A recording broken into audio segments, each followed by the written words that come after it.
Hello and welcome to the latest episode of the Dram show with me, Chris Goodrum.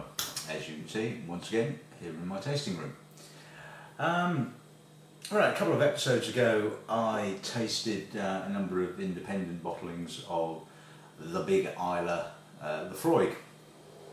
Today I'm tasting the other rather well-known Islay distillery, that being Ardbeg.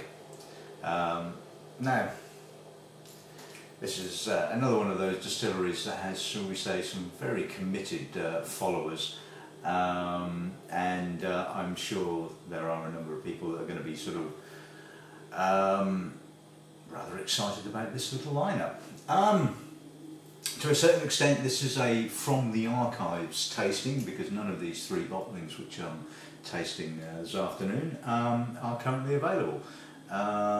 What we have here is the Ardbeg Almost There, which was the 9-year-old released in 2008, with the subsequent bottling called Renaissance, which was the we have arrived at 10 years of age, and last year's bottling called Alligator, which was snapped up pretty damn sharpish. So again, like I said, none of these bottlings are now available, so this is definitely a from the archives tasting.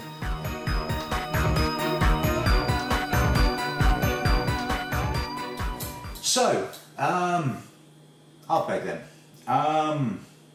Right, Ardbeg itself was founded in 1794. Fast forward through the years, it was bought by Hiram Walker in 1973. All the, you have to excuse the looking at the book, shall we say, but all relevant information comes from this rather great book called the Whisky Yearbook 2012, which we do still have some copies, so if you're interested, let me know. Full of facts and figures. It is a really interesting read. But coming back to Ardbeg itself, so 76, I think 96, sorry, Hiram Walker decided in their infinite wisdom to close the distillery, and it was bought by Glynn Quelch. Now the problem with the sort of period between sort of, you know, Hiram Walker buying it and selling it, there wasn't a great deal of investment in the distillery. It kind of like went to rack and ruin so much, but basically there was no investment in the buildings itself and the casks and things like that. And so when I first started in the industry, just over a decade ago now, the bottlings that were available were the old 10-year-old and the old 17. Neither of which I was particularly that impressed about, to be honest with you, it has to be said. The 17 was oily and a bit so-so, and you know, I couldn't really see what all the fuss was about. And the 10-year-old wasn't a great deal better either, it has to be said. Incidentally, pop along to my WordPress blog and you'll see all the Ardbegs that I've tasted over the years, not my tasting notes. So it was one that sat on the shelf. It was one that I never really sort of got particularly enthusiastic about. I thought, well, you know, the Freugers and Lagavulin certainly better quality whiskies. But it really wasn't until Glynn Quelch sort of bought it in 1996 and, you know, pumped a load of money into it, that, you know, suddenly we realised just how good the spirit that Ardbeg produced was. It was just being filled into absolute rubbish casks. That was the big problem. And it wasn't until Jim Murray a few years back rated the Ardbeg 10-year-old as his whisky of the year, and I was thinking, what the hell is he going on about? I mean, I know that he was, you know, a big fan of the distillery, but I thought, yeah, the 10? He's having a laugh, isn't he? Anyway, I thought, well, I'm going to have to taste it. I mean, you know, I've got to see what all the fuss is about it. And it was considerably better. I mean, it was believed that there was a lot of older Ardbeg going into that particular bottling, and it just had a little bit more depth and a little bit more character and more interest. Just, I think, a better selection all round. And Glenmorangie then sort of, like I said, they pumped in a lot of money, they invested, they bought casks and started laying down some really, really good spirit. And basically, the first bottling that came out of the sort of the Glenmorangie era, should we say, of Ardbeg was the Very Young, which was about sort of 6 years old, and it was well, new model, new make.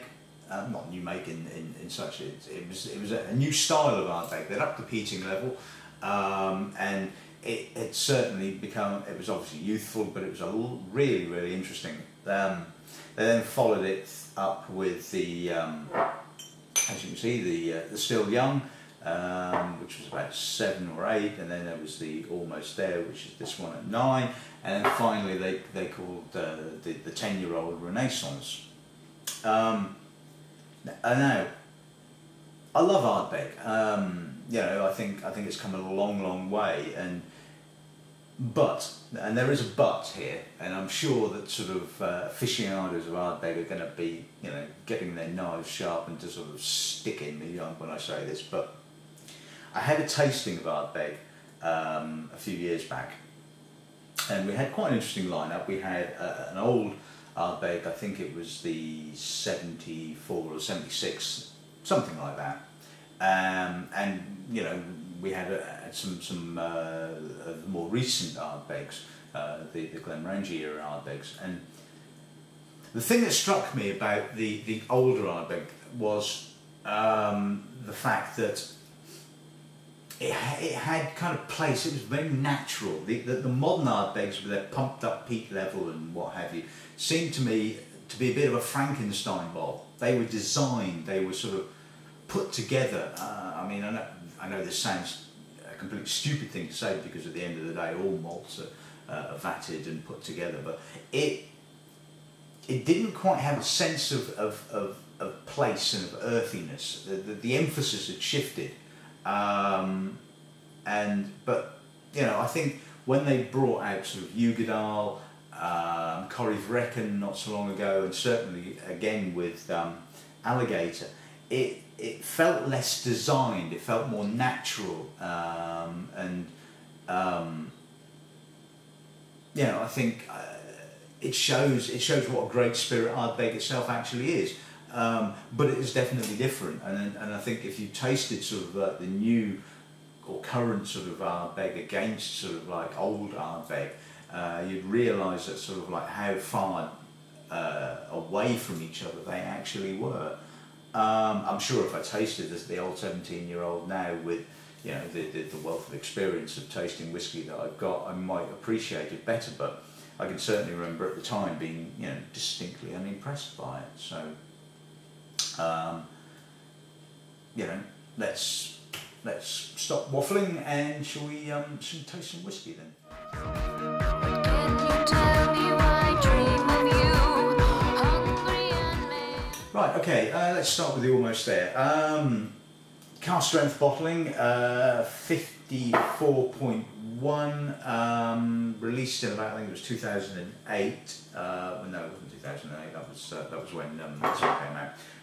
2006, 2007. Like I said, this was some of the new spirit that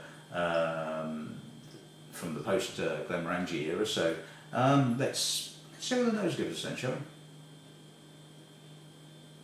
Very phenolic.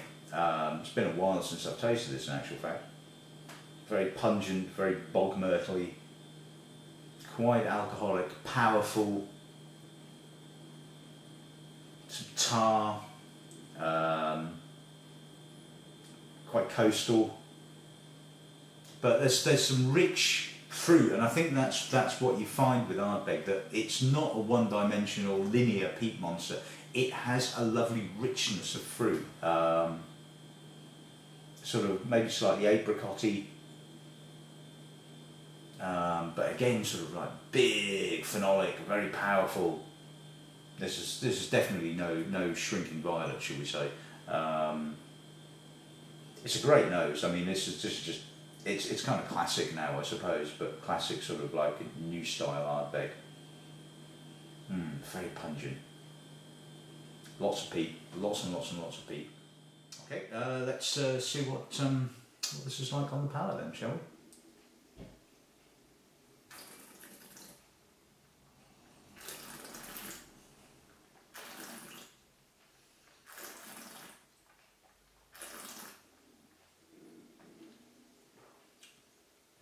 Whoa, that's a hit.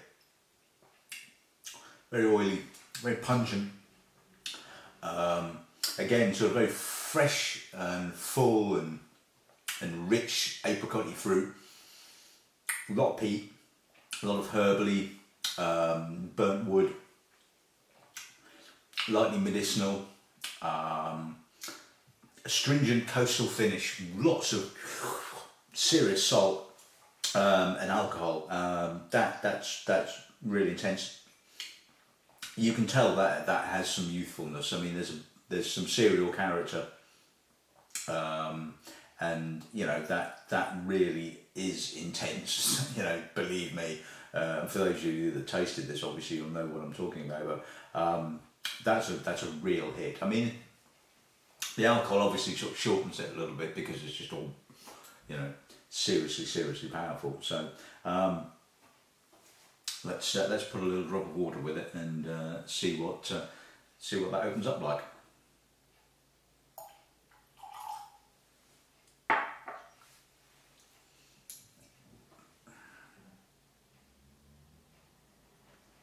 Now it's a little bit more muted. A lot more of the natural oils have come out. It's still very herbal, very bog myrtle-y, very slightly medicinal. But it's a real riot of herbal peat. Still quite astringent. Still got that sort of like saltiness, but it's still fairly broad. It's rich and it's powerful, and it's certainly got presence. It has to be said.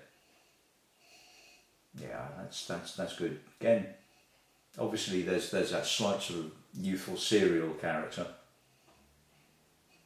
but I mean that kind of like almost, you know, does exactly what it says on the tin, to be honest with you.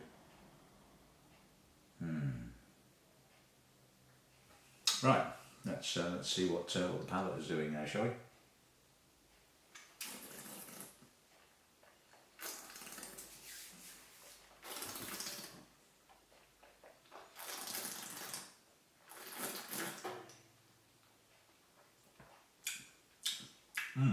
Oily, but very lush, very fruity, very rich, very fleshy. Apricot, slight banana, yellow fruits. Peat is more delicate, more gentle now.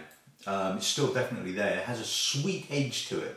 Slight Parma violets, a bit of burnt wood. Again, slightly sort of cereally. Lots of salt, very astringent salt, but it's just all balanced so well with this sort of big, rich fruit character. That's mouth-filling. Youthful, but I mean, you know, that is good. I mean, if you love your peat monsters, and this, I mean, well, yeah, all right, it's a bit of a peat monster, but certainly with water, that kind of like certainly tames it a little bit. But mouth-filling, rich, broad. You know, it has a real weight to it, a real presence. You know, that's good. That is very good. I like that.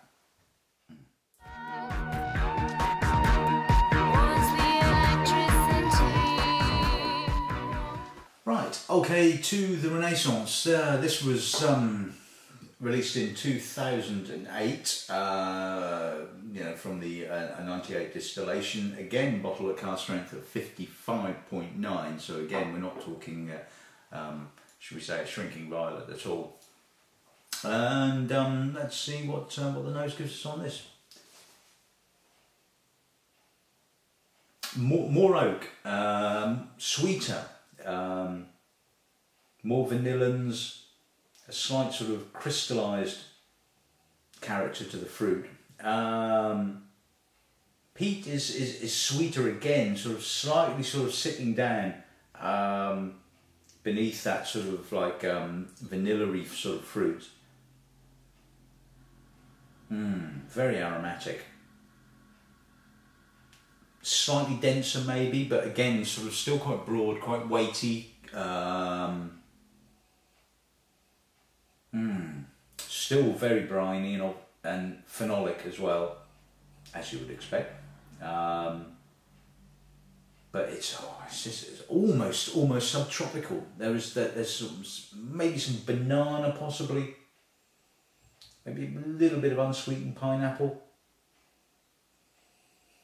But that earthy sort of bog myrtle-y peat is just. I mean, it's just so wonderfully put together. I mean, you know, real intensity. But yeah, I mean, it's alcoholic. It's got some obviously spirit character, as you would expect from something of this kind of strength. But you know, it's also really nicely integrated. God, that's herbal. That's gorgeous, lovely, absolutely wonderful. Right, okay, let's see what the palate gives us then, shall we?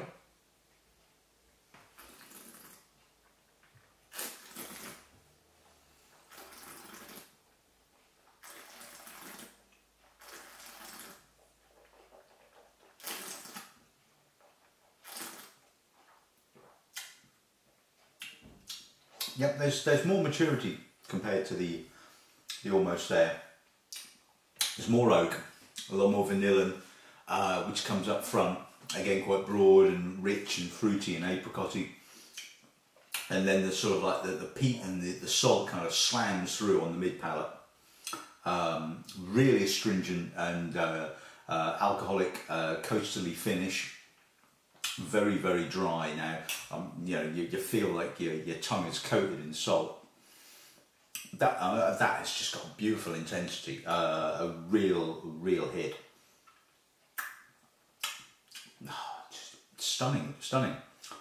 Getting some herbal notes now on the finish. Again, a little bit of bog myrtle.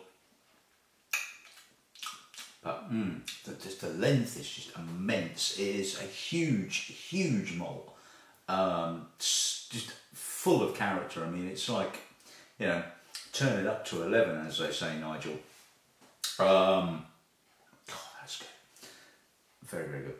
Right, let's see what a smidge of water does for this then, shall we?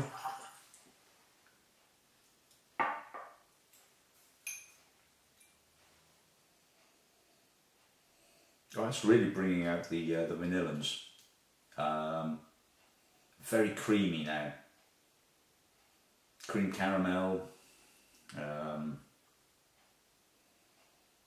Sort of almost kind of Sauvignon, like New World Sauvignon, I must say. Grassiness. Some gooseberry maybe. Again, it's very herbaceous. Again, like in the Almost There, the peat is kind of sort of dropped off a little bit. It's less intense, but still really herbal. That's great stuff. Nice sort of sugary sort of sweetness emerging now. It's kind of got a bit of a sweet edge, which is kind of like sort of intermingled with a little bit more oak vanillins. I mean, it's quite interesting to see that how a sort of a year and a half has added you know, quite a bit more in the way of oak. That is just absolutely superb. Right, okay, let's see what the palate gives us now, shall we?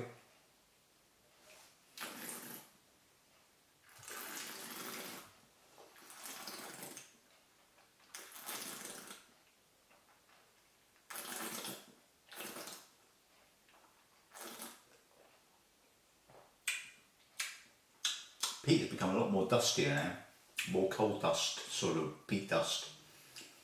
coal scuttle. Still quite broad, quite fruity, a little bit tropically. A little bit on the short side. I mean, if you were going to be sort of pedantic, you'd say, yeah. Again, the alcohol does, even though I've put water with it, it kind of cuts it off a bit. But, you know, it's got still loads and loads of herbal character, and it's rich. The fruit is broad. I mean, you know, I can't say that enough. It has to be said. That is seriously good. You know, a little drop of water mellows it out, it rounds it, you know, you take the edge off the alcohol to a certain extent. And that is seriously mouth-filling. You know, that is really good. Like that. Like that a lot.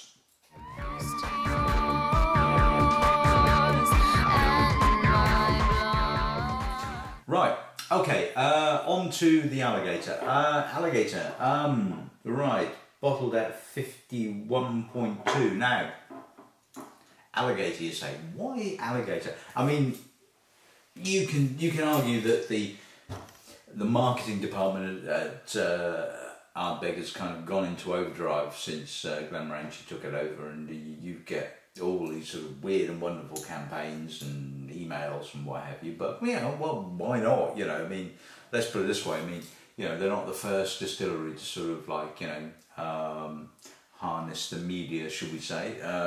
Certainly, I think Bruichladdich and Murray McDavid were certainly there first. You know, and, you know, they're kind of trying to be quirky, a bit different, and, you know, they have a following, you know, and people love Ardbeg. I mean, you know, you have some real nuts that love Ardbeg. They go to sort of extreme lengths and all that kind of stuff. And why not? You know, they're the very few distilleries that sort of have that level of committed supporters of their malt. And the Islers just seem to have it, you know. I mean, I don't know what it is. Maybe it is the peak, maybe it is the intensity, maybe it's the love-hate thing. It's like, you know, you taste a peated malt, you know, you're either going to go, oh my God, this is amazing, or you're going to go, oh, what the hell am I tasting here? And, you know, it's Marmite at the end of the day. I mean, I hate Marmite personally, can't stand the stuff, but I love my peated malts, obviously.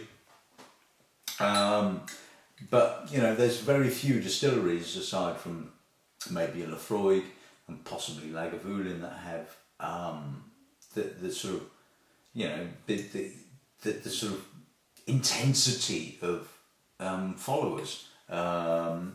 It can verge on the sort of the over the topness, I suppose, with, you know, there are some people who just will not drink anything other than Ardbeg, which is a bit sad because they're missing out on such a huge array of different whiskies. And I mean, I would never want to limit myself to drinking the output of one particular distillery. I mean, it would just bore me stupid, to be honest with you.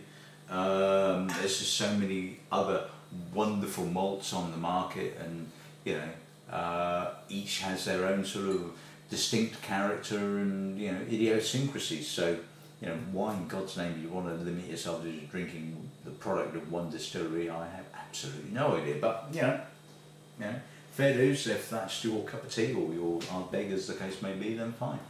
But anyway, let's talk about Alligator. Why did they call it Alligator? Well, allegedly it's because the spirit itself was aged in heavily charred oak casks. Now, you know, some of you will probably know what charring is all about, but for those of you that don't, when a cask is made, the insides need to be charred or toasted. What happens is that basically they just shoot a big flame up through the cask, which burns the inside of the cask. Now, what this has a tendency to do is it sort of like obviously gives you a layer of slightly burnt wood on the outside, which has opened up the pores, and it allows the spirit to sort of like get into the wood itself a lot quicker, and a lot easier. Hence the take up of wood tannins and wood vanillins is a lot quicker than it would be in a cask that hadn't been toasted. Now, you can specify your toasting levels with the cask producers, and Ardbeg in this instance went for a fairly heavily toasted cask, hence the name Alligator, because they said that the inside looked like the skin of an alligator. Fine, okay, a bit more marketing stuff for you. So, we're expecting a little bit more emphasis on the wood, shall we say, and shall we see what the nose gives us then?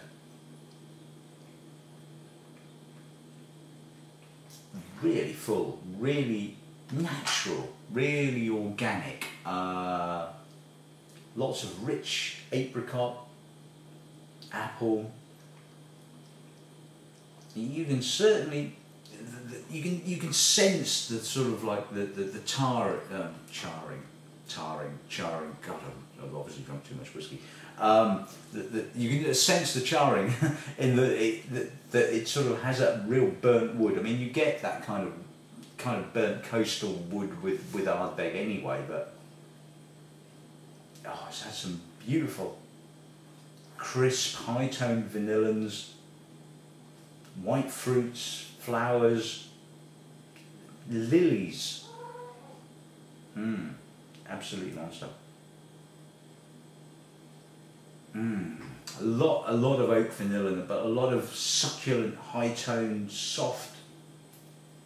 I mean, this is it. I mean, it shows that sort of like heavy toasting does indeed work.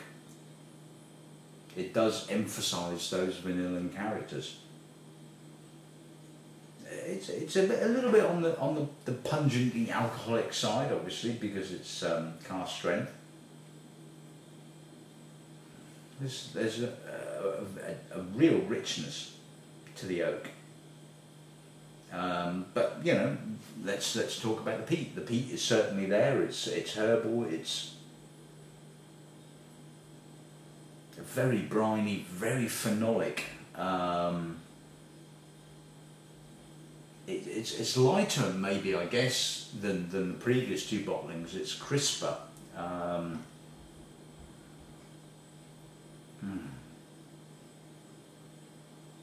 Very pungent. Oh, that's just a great nose. It's just really intense. Okay, shall we see what Alligator gives us on the palate then, shall we? Does it have a bite?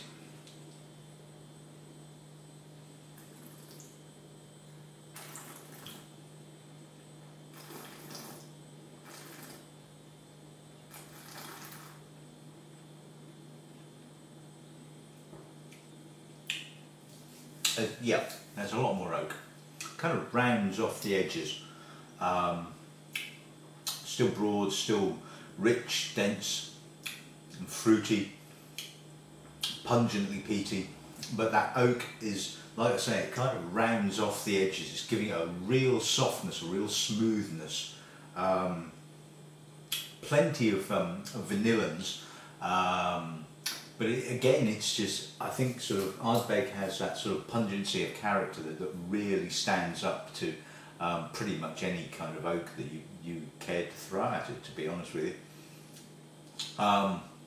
Very burnt, very charcoaly, lots and lots of burnt wood, charcoal, peat. There's so much in there. And, although it's cask strength, it's 50, whatever it was, 1.2. Actually, that's pretty drinkable as it is. You don't really need to put any water with it. I mean, I guess the sort of like the bigger oak character is kind of, to a certain extent, mitigating that sort of alcohol. But it's distinctly Ardbeg, distinctly herbal and peaty, but a lot rounder, a lot sort of softer. So let's see what a little drop of water will give us then.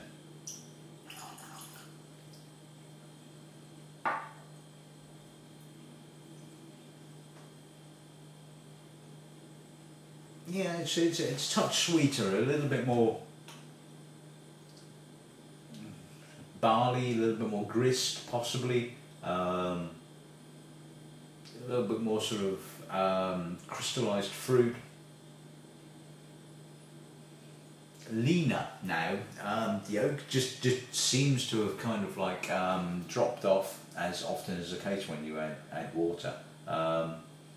You're now getting that sort of pungent bog myrtle, herbal peat character and the oak has certainly receded. You know, again, it's sort of wonderfully fruity. I mean, it's interesting when I did this tasting a few years ago, like I said at the beginning of the program. One of the malts that we tasted was Cadolton, which is or was, should we say, the practically unpeated Ardbeg. And really interesting it was too. It basically showed the character of the Ardbeg spirit, the richness, the fullness of the character without any peat, and it was like kind of like almost like stripping away layers and sort of getting to the, I guess,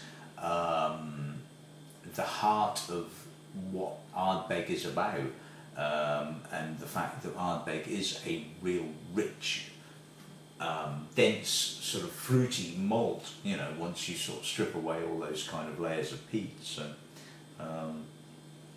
but coming back to the Alligator, it's got some nice spice to it, but you know, it's that rich Cadolton fruit that's very, very noticeable now. So let's see what the palate has.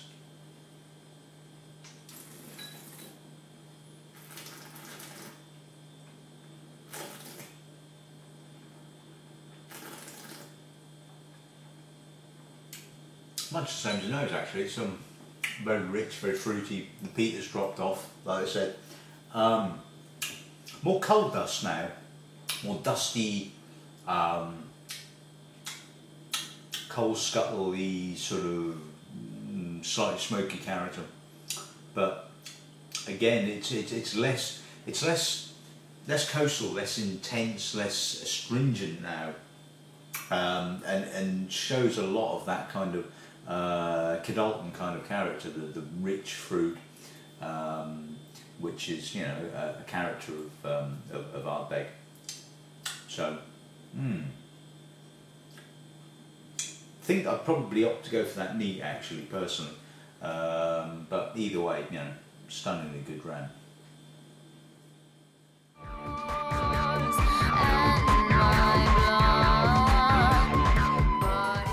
Right, okay, let's sum these babies up then, shall we? Right, okay, unfortunately, like I said earlier on, none of them currently available. This is an archive tasting, one from the vaults, as they say.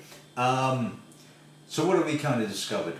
Ardbeg, big, rich, very broad, not one-dimensional, a lot of fruit underneath all that peat character. The almost there, you know, has a serially youthful kind of character, not as youthful, I hasten to add, as the very young and still young bottlings which preceded that. And like I said earlier on, if you want to see my tasting notes on those, you have a look on my WordPress blog. Very intense, really, really good. Renaissance, a bit more oak, more rounder, more fuller possibly. Very, very interested to see what a year and a bit kind of does to the spirit. Probably, you know, a more selection, I guess, I don't know.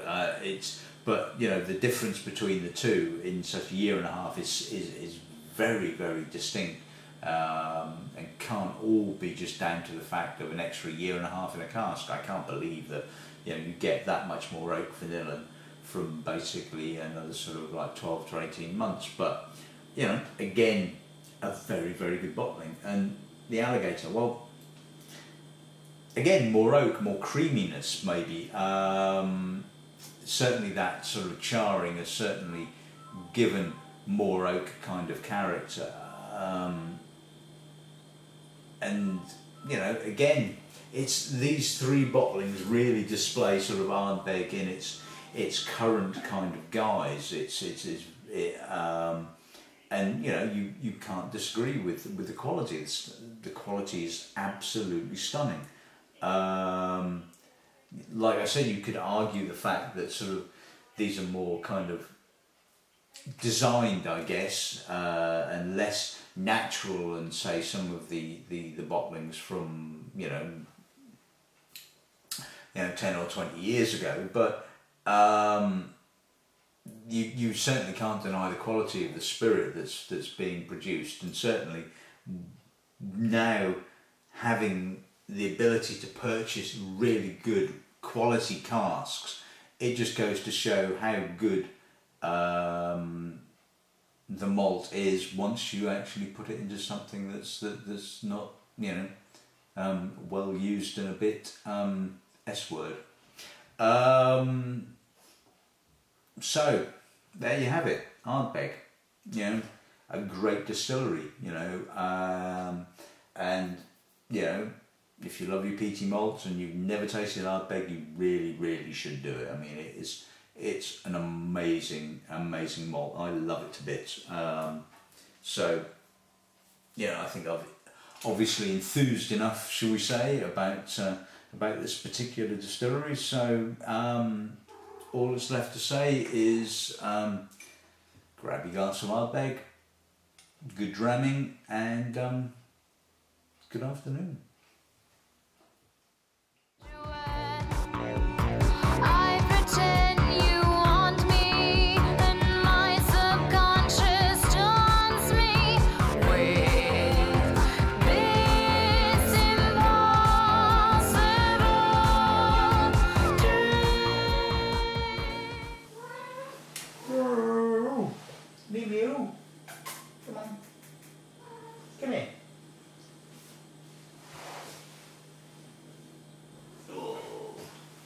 This is my baby.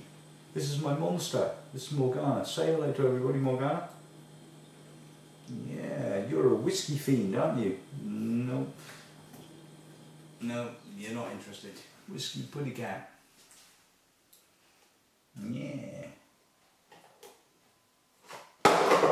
Nope. Oh, that's that box gone, hasn't it? Alligator? No. Not your thing, is it?